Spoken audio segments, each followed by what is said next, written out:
Lisberger's 1982 film Tron opens with the protagonist, Kevin Flynn, pounding away at his keyboard, attempting to hack into the network of his previous employer, the mega tech company known as Encom. We see that the program that he has written for this task is nicknamed Clue. Unfortunately, Encom's master control program detects what Flynn is trying to do and deletes his program. In any other film released before Tron, this sequence would take place entirely within Flynn's office here at his arcade, with the character possibly narrating out loud what he's doing or the random text that flies across the screen being the only indication as to what is actually happening. What Tron does, however, is personify the program, Clue, as an extension of his creator, or user as the programs of Tron's world refer to them. You see, Steven Lisberger imagined the digital world, one that at that point in the 80s we hadn't even begun to fully tap into yet, as a sort of uncharted frontier, a universe of endless possibilities where the avatars that we create are given legitimate thought, feeling, personality, and essentially life. A life that can be snuffed out by an oppressive regulator in a way that appears to us as just text on a monitor, but can be a horrific experience for the entity that has been created. I think about this opening scene quite a bit when I ruminate on this film, because for me, the most prevalent theme to discuss about the first Tron is just how prescient it is. The ideas presented both in this opening sequence and throughout the rest of the film have, in a sense, become fully realized in our reality today in ways that I don't think audiences were prepared for then, but have certainly come to appreciate now. All of that to say, Tron was way ahead of its time and is also, as anyone with eyes can see, cool as f***. I would like to explore both of those claims today in a way that I'm sure Lisberger couldn't have even imagined when he wrote this movie, by transmitting my ugly face across the web in video form to your likely handheld device that is capable of accessing a wealth of knowledge, but let's be honest with ourselves, you'll more than likely be later using to doom scroll an app that you just closed, or browse artistic renderings of your hyper-specific fetish. Isn't technology amazing? Despite the mixed reception upon release, I do believe that there is something worth talking about in both this film and its sequel that came out almost 30 years later. A common sentiment that I hear when the first Tron is discussed is that while the film is visually stunning, its story is difficult to follow.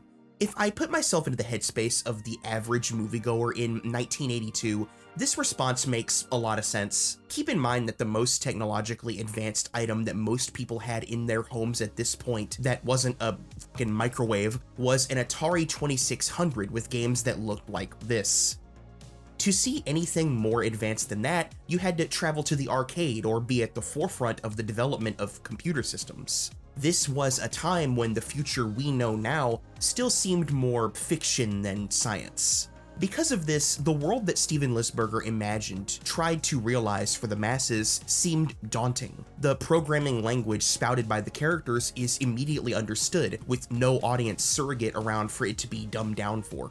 There's just a lot of confidence in the ideas brought forth here, and I'd argue if this was released today, audiences would have a far easier time following it. A universe entirely composed of code that mirrors our own world where avatars that represent their creators interact is a concept that hardly anyone today is unfamiliar with. We've moved very far, very fast, so fast that to many, the gaming grid presented here can be seen as incredibly dated, despite being so innovative at the time that nobody knew how to approach it. The production was fraught with technical challenges that Lisberger and the special effects team faced head-on, doing things that had rarely ever been achieved before on film while also rushed to an earlier release date than originally intended. The concept for the actors playing dual roles representing both their users and programs came from all of the personal information that is stored within computer networks like social security numbers and driver's licenses. Man, even back in the 80s, they knew how much of our personal information is available on the net. And with as many people that have since entrusted their private data to companies with flimsy enough security that it can be breached by data brokers who can, completely legally by the way, steal and sell your private data to anyone on the dark web who wants it, there have been billions of dollars lost from people who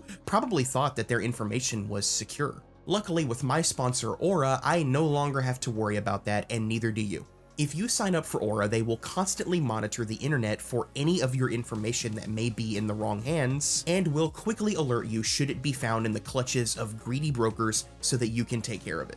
They will even start opting out on your behalf so you don't have to deal with all the hassle. Aura will ensure that your social security number, phone number, bank account information, and email is safe and secure, and should the worst happen, they offer up to $5 million in identity theft insurance. To further help you out, they offer a VPN with tons of virtual locations, a spam call blocking feature, and even a credit monitoring tool. If you're ready to take that next step in securing your private data, be sure to use my link aura.com/masonidk or scan the QR code on screen to get a 14-day free trial. That's more than enough time for Aura to start getting to work on securing your information. Make sure that your information isn't at risk, get that 14-day free trial, and a huge thank you to Aura for sponsoring this video.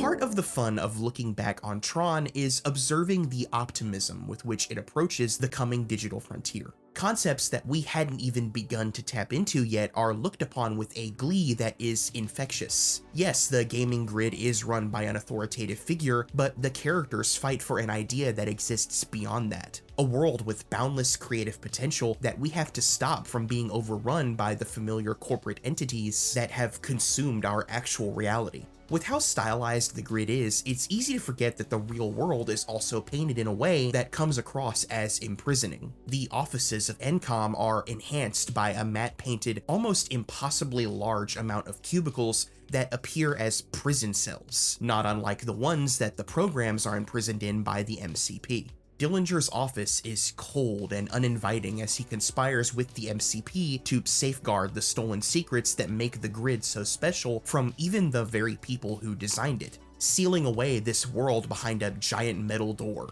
Even at this point in time, Steven Lisberger saw our overly corporatized world for the entity that it was becoming, as well as took notice of how we as a society were dealing with that in the escapism of video games. Kevin Flynn, after having his work stolen by the now CEO of Encom Dillinger, operates an arcade to make a living while attempting to hack into Encom's system. Where Encom is dark, drab, and oppressive in its architectural design, Flynn's arcade is a neon, warmly colored safe haven away from all of that. It's an inviting space for people to get away for a bit for just a few quarters. When Flynn is digitized and sent into the world of the grid, he fights for the freedom of the very world that he granted access to in his arcade. Flynn, as Lisberger does, sees the grid as beautiful, a landscape of possibility whose boundless potential must be protected at all costs, set free from the forces that seek to govern the programs that populate it. These programs don't just physically represent the tasks that they're given, whether that be security or finance, they are the physical manifestations of the creativity of their engineers. They are creations, and the Master Control program exists to directly oppose them, to inhibit the creativity of the users, as well as imprison and destroy their creations. As the monopolizing, faceless corporate entities that control our world seem to operate as though soulless and beyond the boundaries of human control, so does the MCP. The antagonist of this film operates on a level beyond the understanding of even the man who created it, as Dillinger finds himself blackmailed into obedience by the very program that he thought he was in control of. I can't help but read into this as a sort of indictment of the capitalist machine that we've built for ourselves. How, in a sense, the powers that be have crafted a system that sustains itself beyond them. CEOs are interchangeable. Even if crimes are committed, rights are violated, and wrongdoing is brought to the attention of the public, that machine will continue to run. The MCP is the embodiment of that machine. It doesn't need Dillinger anymore. He gave it life. He stripped away the permissions of employees, outright terminated and plagiarized the work of others just to expand its powers, and now it has grown into something that even he can't control. Something that shapes both our world and the world that it exists within into its own image. Jesus Christ, that's pretty crazy. Thank God it's just a movie, right? Nothing like that in the real world. Of course, the MCP doesn't stand unopposed. Our protagonist may be Kevin Flynn, and through his actions we see the defeat of this controlling entity, but the program Tron is the titular character for a reason. If the MCP is the symbol of the corrupting powers that can invade our new digital frontier, Tron is symbolic of the optimism that we must hold on to for a better digital world. Tron, as he so proudly states, fights for the users, and it is in his alliance with Flynn to free the programs of the grid from the control of the MCP and his second-in-command Sark at any cost. It's with Tron that I really want to focus on the duality of the performances in this film. As I said earlier, the actors portray dual roles in this movie. Their real-world user counterparts and the programs that they wrote. In the case of David Warner's physical portrayal of Sark and vocal performance of the MCP, we see that these digital creations can serve as extensions of their creators. The darkest parts of Dillinger live within the coding of these programs, Sark being the slimy, controlling part of himself, and the MCP being the manifestation of his authoritarian lust for power.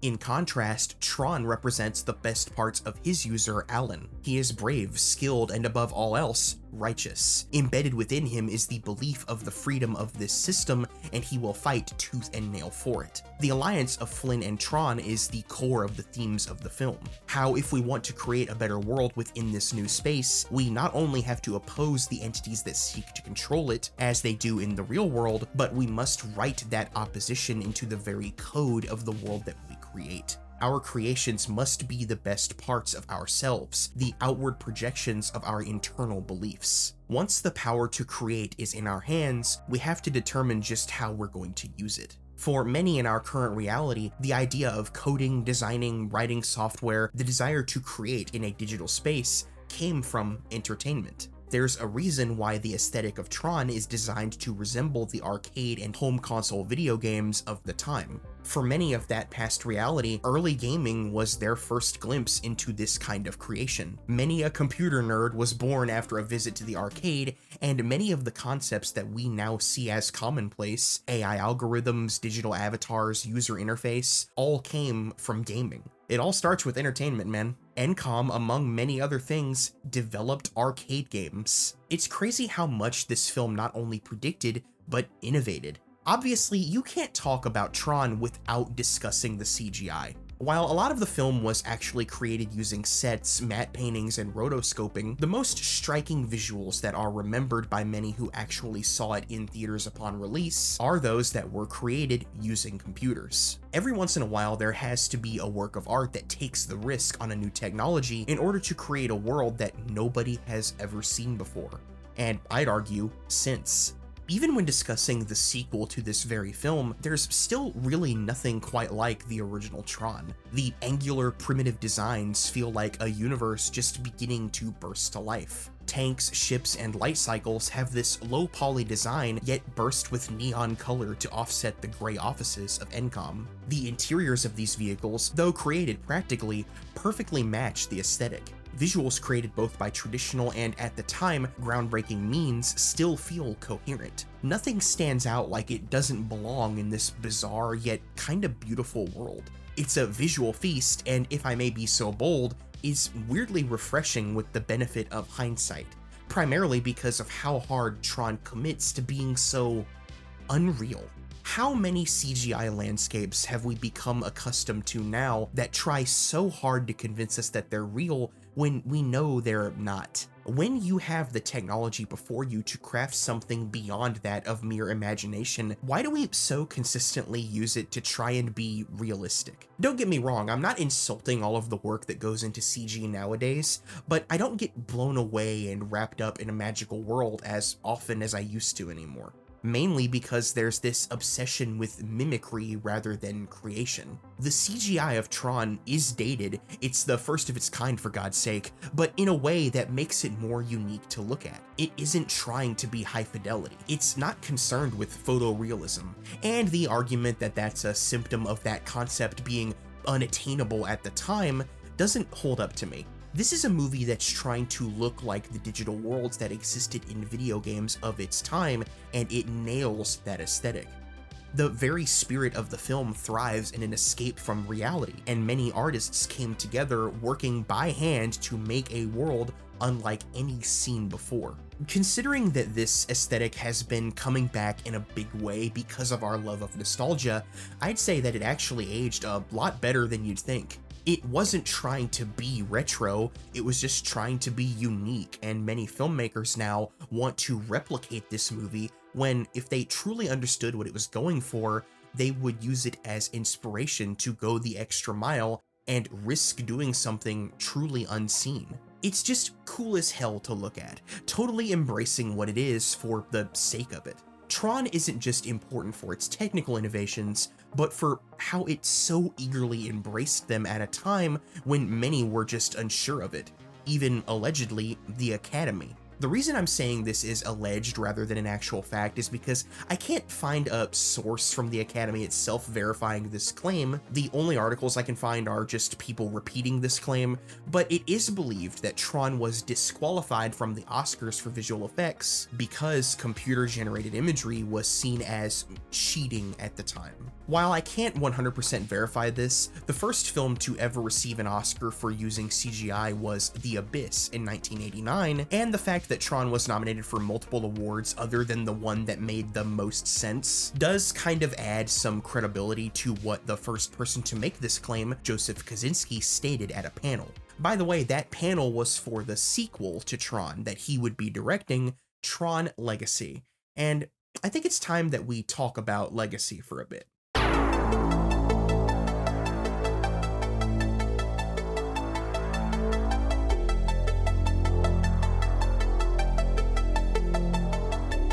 The idea to make a sequel to a film that had a, granted, pretty dedicated cult following, but was only a modest box office success nearly 30 years later with a much larger budget is a strange enough idea already, but it's even more nuts when you consider that Disney of all studios was the one to pull the trigger on it, especially before the massive Legacy sequel boom that we're in right now. You don't see them doing something like this for, I don't know, The Black Hole, for example. Maybe Joseph Kosinski just did a great job pitching it, or people really loved the Tron stuff in Kingdom Hearts. Either way, somehow Tron Legacy got made, and holy f***ing shit was it incredible at the time. Unlike the first film, I was there for the release of Legacy, and without it, I never would have even heard of the first Tron. It was actually my dad who introduced me to the original after we saw an ad for Legacy appear on TV. We watched the first before going to the theater, and I was obsessed with this thing for a bit, watching it multiple times, bumping the soundtrack, and playing the video game that I'm sure wouldn't hold up if I played it again today, but I loved it back then nonetheless. While I remember many having mixed feelings on this movie back in 2010, to me it's actually gotten better considering the overall state of mainstream Hollywood filmmaking nowadays. Time is a key factor, not only in how this film has been perceived today,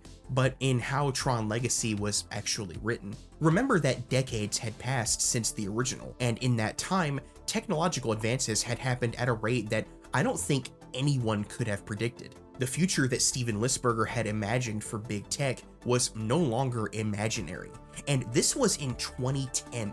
The second Tron both challenges and expands upon the themes of the first film because we in the real world had actually started to explore the ideas presented in the first, and had since seen their flaws. Where in the original Tron, Kevin Flynn represented an optimistic beacon of hope, someone who would allow the ideas in this new digital space to flourish, here he has become imprisoned by that very space, having become so obsessed with the idea of perfection in this potential utopia at his fingertips that he unwittingly created an even more malevolent threat than the MCP. What a crazy idea to take Kevin's own program, the very one we see him challenge the MCP with in the first film, and turn him into the villain. One so obsessed with the idea of perfection that he can't recognize its inherent impossibility. Where in the first Tron, the programs are the best of their users, this version of Clue is the darkness inside Kevin Flynn, a darkness that he didn't even know was there.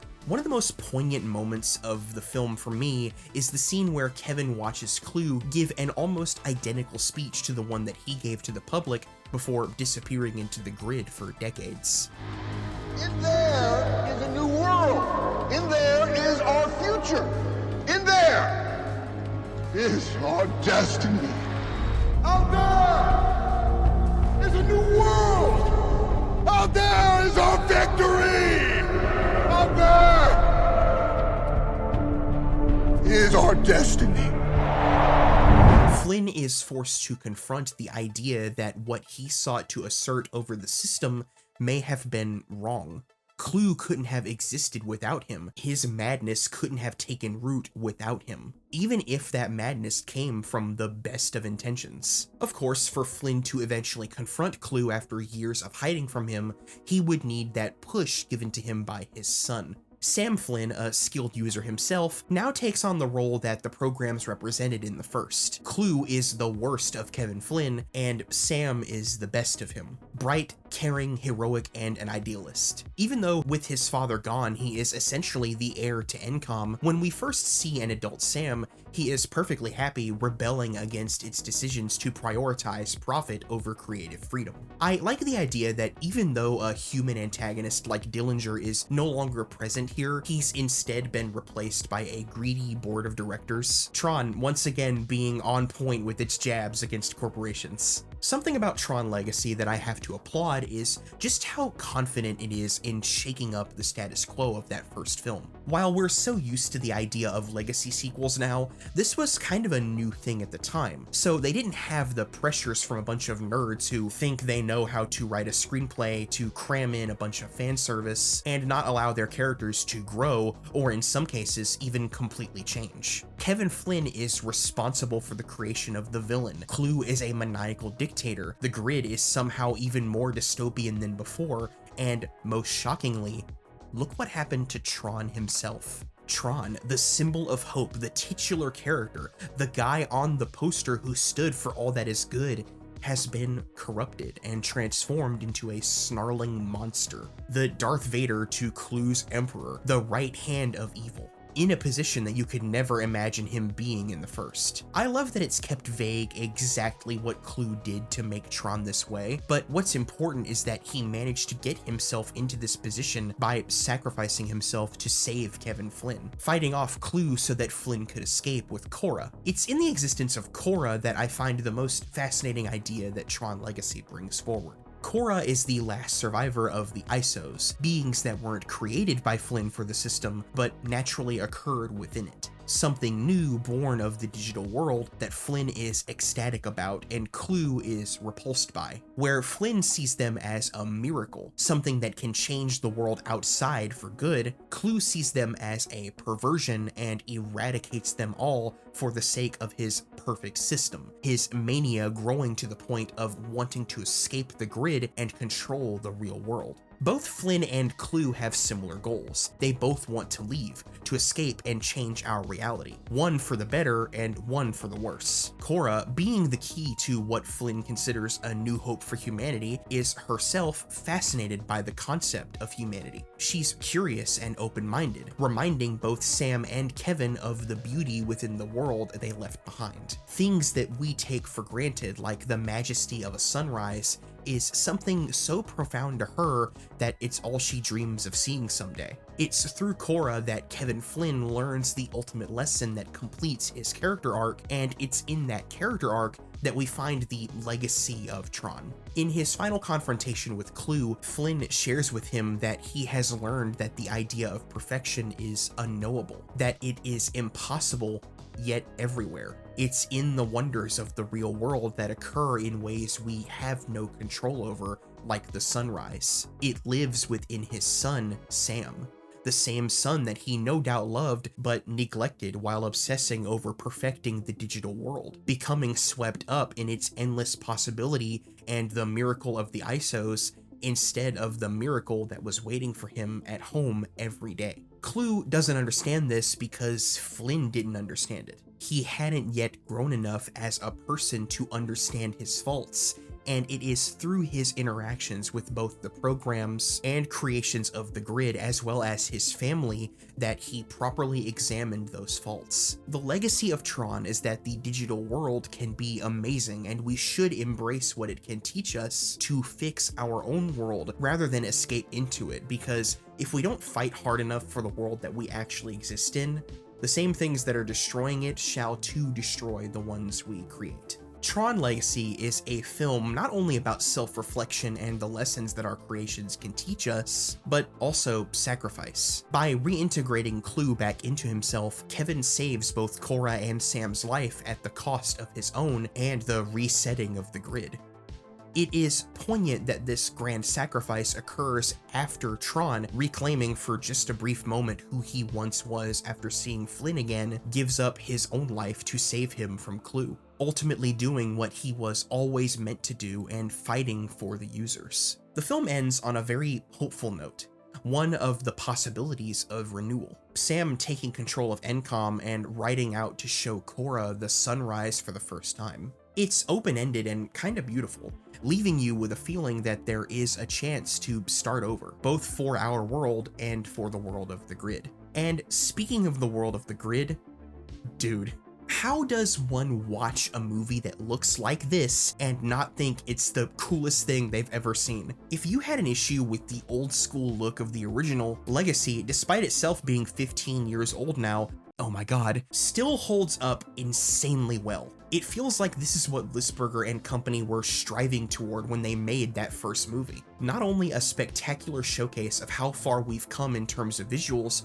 but also musically. Yeah, you didn't think I wasn't going to talk about Daft Punk, did you? Very few things in this world are destined to be, but in taking one look at the French techno robo wizards that are Daft Punk, you'd think that they were not only fated to do the music for a Tron movie, but somehow themselves came from a Tron movie. Look, there they are, right there in the club. They just fit right in. Not only do the more energetic tracks like Derezzed and End of Line feel like they belong in an EDM club, but the dramatic score they composed, mixing synth and strings flawlessly, accompanies the high-flying action scenes. Right from the opening notes, Daft Punk sets the tone for the kind of movie you're in for. The work they've done here feels like a natural progression from what Wendy Carlos, one of the most influential people in the world of synthesizer music, did for the original film. That score often gets overshadowed by the Legacy score, but I think they're both worth vibing with. Not to mention that both soundtracks feature songs by Journey, although I'll admit that Legacy has the original beat with the inclusion of Separate Ways, quite possibly the greatest song ever recorded in the history of music that plays in Flynn's abandoned arcade. As with the original, Legacy features extensive CGI, but also like the original, features some great practical costumes and sets. It's familiar enough to the original, but also manages to establish itself as its own thing, which makes sense in universe as this particular grid was heavily designed by Flynn himself. The updated filmmaking technology that we had accumulated at the time helped to give a different feel to the familiar. The light cycles are badass, but no longer turn at sharp 90-degree angles. They even utilize slow motion to show us how vehicles in this world slowly come together. Also, the discs look much cooler considering they were literally frisbees in the original. God, I love this universe. Now, something that I have to bring up in regards to this film's relationship with the original is in what it innovated. Tron was a highly influential film in the field of computer-generated imagery, but by the time Legacy was made, we had already seen so many massive leaps in that field that it looking 10 times better was kind of a given. So what new technologies did Legacy use that would influence the world of filmmaking? Did it at all? Well, yes, it did, and it's admittedly the worst aged part of the film. The digital de-aging of Jeff Bridges was a big deal when this thing came out, and I do remember being very impressed with it when I was younger, but the better that we got at this, the worse this looks, and yeah, it's pretty weird to look at now. Recently, Jeff Bridges himself even joked that the younger version of himself looked more like Bill Maher, which is pretty funny. While I won't sit here and defend the way that this looks now, I will say that it is very much in the spirit of the original Tron to so confidently embrace a technique that was still in its infancy, making the necessary errors so that the rest of the industry can learn from it. Kinda like the CG from the original Tron, there have been both good and bad examples of it since, and will continue to be. It's imperfect, yeah, but as is a major theme of the film, I've embraced its imperfection. Neither of these films are perfect by any means, actually, but I can't help but admire what was done with both of them. They boldly introduced audiences to a world never before seen, and did so while taking massive risks by leaning both on complicated stories and groundbreaking filmmaking techniques. Both stand on their own in terms of innovation, with the originals being so much more apparent, but Legacies needing a bit more appreciation in my opinion. For better or worse, this movie helped to popularize the decades later Legacy sequel, and I'd argue that it's one of the very best because it came out before these kinds of movies really started to pander and itself actually did something new. These films have something to say. They have importance in both filmmaking and entertainment history while managing to be captivating and insanely entertaining. Tron is unique. Tron is badass. Tron is beautiful. Tron is important.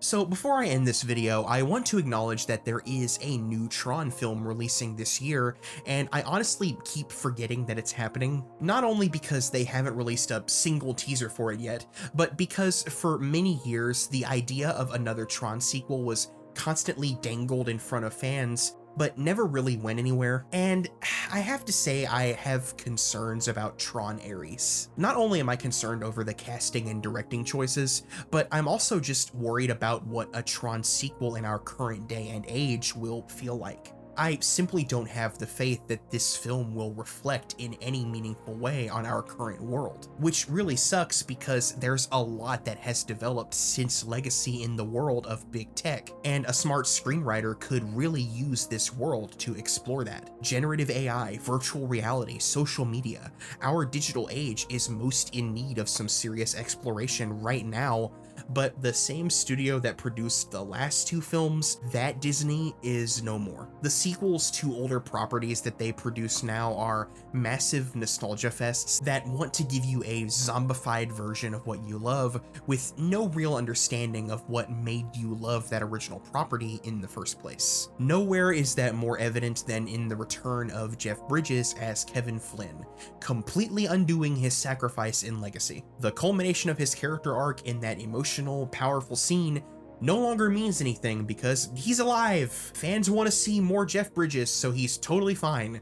God forbid we pick up where we left off while also introducing new characters and themes. Fans want familiar imagery, more fan service, more fan service. Okay, I haven't seen the damn thing yet, and I'd be more than willing to admit that I'm wrong if they actually make a great sequel. I joke, but I do want to see upcoming films be good against all my doubts. One thing is for certain no matter what. Whether Tron continues to be great or the new film is a complete disaster, that soundtrack is going to kick ass.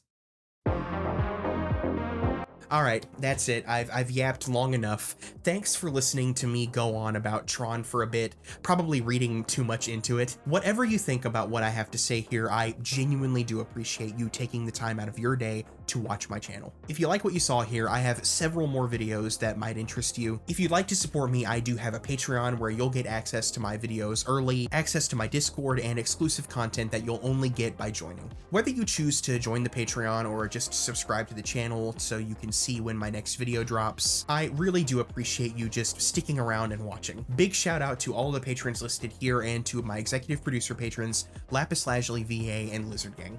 Thank you all so much for watching, and I'll see you next time. End of line.